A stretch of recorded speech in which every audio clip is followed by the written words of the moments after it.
Hi everyone and welcome back to a new episode on how to log in. In today's video, I will show you how you can download Snapchat app. It's a really quick and easy video, so make sure to stick till the end. And don't forget to subscribe and hit the notification bell so that you will be notified for any of our new uploads. Now let's get into the video. Firstly, open up Play Store or App Store on your device, and there on the search bar, search for Snapchat.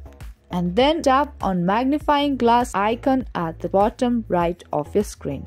Now in order to get Snapchat, you have to tap on install button at the top right of your screen. And once you tap on it, downloading will be started.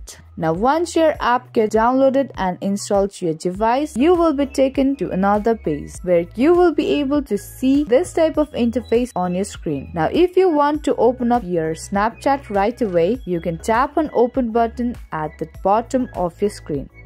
And there you will be directly landed to the home page of Snapchat. Now that's how easily you can download Snapchat app on your device. Hope you liked and found this video useful. If you did, give this video a big thumbs up and subscribe to our channel. Now that's gonna be all for this video, and I will be back with more videos like this.